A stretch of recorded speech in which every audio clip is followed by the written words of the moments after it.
رسول اکرم نه کله چا پوښتنه وکړه یا رسول الله وړو سره مینه ته ولې کوي لماذا تحب الاطفال هغه ته ویل پنځو شیو واجب نه څه اطفال سره وړو بچیو سره مینه کوم چې هغوی کې مو دوه طرف ته اشاره وکړه اول دا چې هم الباکون هغوی ژاړي زیات او دویم دا چې یتمرغلون فی التراب چونکې هغوی خاورو کې لوبې زیاتې کوي خاورو سره هغوی مایند سوچ و فطرت فټ شوی دی دی وجې نه و دا خاورو کې نستای خاورو کې لمستای انسان تکبر ختموي دریم شی رسول اکرم اشاره کوي چې بچي دی وجې نه زه ورسره مینه کوم چې یعمرون ثم یخربون چې هغوی خپل لاس سره تاسې به لیدلي وي چې هغوی خاورونه ریګونه تیږونه خپل هغه وړې وړې کورونه وړه مثلا کوټې جوړې کړي ثم یخربون بیا خپل لاس سره خرابې کړي یعنی د دنیا دې انداز شی دنیا ختمېدو والا دی دنیا فانی والا دی الا وجه ربک ذو الجلال والاکرام سوای الله رب العزت ذات دی هغه نه اله هر یو شی ختمېدو والا دی د څومره امارات ته جوړ کړه کسرونه جوړ کړه پیسې د وګټلې سوچ نه وکړه حلالي طریقې سره وي که حرامي طریقې سره خو بس جوړ د کړل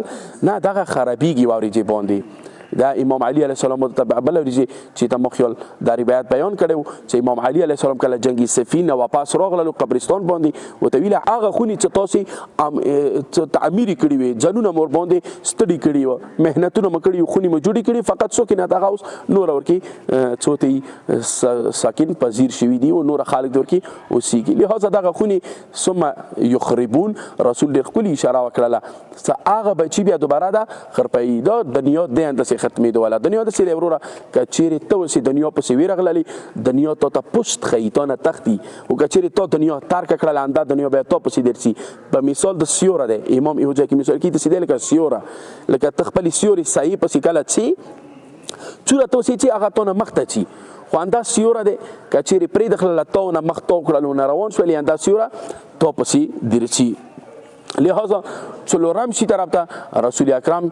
صلی الله علیه و آله وسلم اشاره کوي چې دی وجه نه بچیو سره امامینه دی چې لا یدخرون للغد شیئا چې هغه سبا دپاره هیڅ ذخیره نه کوي یعنی ذخیره کوله بعد خبره نه دی مستقبل ته سوچ کوله بال بچ ته سوچ کوله بعد خبره نه دی خو اما دا نه چې ټوله وهم و غم ده صرف انده دنیا وي چې بس سبا ته زه چی وکم جوړ کوم ذخیره کوم ځان ته ځمکه ځان ته ذخیره کوم دکان ځان ته ذخیره کوم پیسې معلوماتو ځان ته ذخیره کوم او خدای دنه عبادت نه په ویر وي دغه شی وړو بچیو کې دغه فطرت دی چې هغوی سبیل ته سوچ نه کوم شیطان نن ویر کو ګفت د ویر کو هغه کیدای شي مخامه پورې خراب کړي که چیرې خوراک ولا شاید ویر کو هغه سبیل ته نه پتې کېږي ډېر کم داسې وي هغوی هغه استعمالوي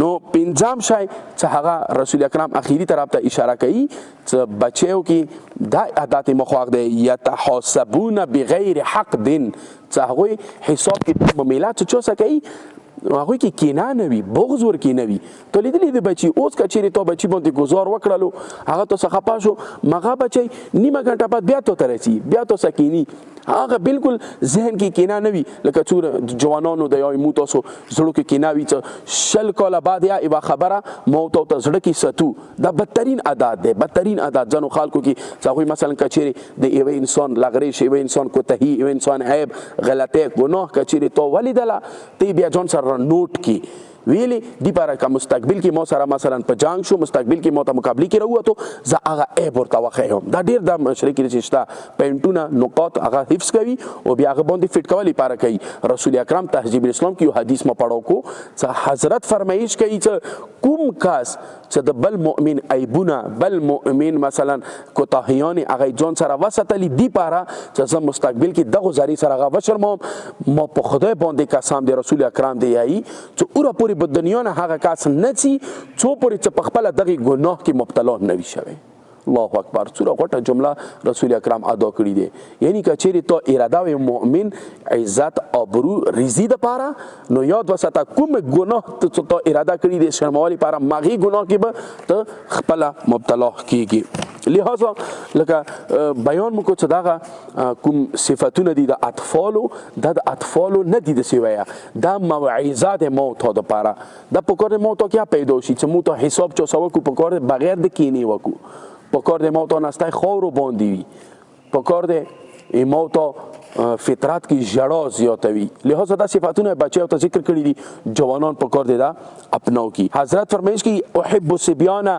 ورحموهم تاسې بچیو سره مینه وساتئ، محبت ورسره وکړئ، رحم ورباندې وکړئ. و اذا وعدتموهم شیئا که چیرې یو شي وعده تاسې ورسره وکړله، مثلا موږ تاسې داسې دي چې بازار ته وځي بچیو نه یو شی وغواړي دا ورته چې بلکل زه به دا درته راوړم. رسول الله دی که چیرې یو شي وعده د ورسره وکړه فوفو لهم بیا هغوی ته دا وعده پوره کړه. ویلې فانهم لا یرون الا انکم ترزقونهم، چونکې بچیو فطرت کې دا دی هغه که د رزق د موته انده بابا انده پلار انده مشر ورور د موته رزق کوي، چونکې هغه وړه دي. ویلې هغه جامې لتې هغه خوراک هغه سکوله پورې هر یو شی موته ذمهداري اوچته وو، هغوی فکر و سوچ کې دا دی چې دغه ما پلار دی انده د موته رزق کوي. نو لهذا تاسې بېوفایي ونه کوئ. که چیرې اول وعده مه کوه، خو که چیرې وعده د وکړله د یو شي بچي سره رسول اکرامي بیا یې پوره کوه، بیا یې ادهوره مه پرېږده.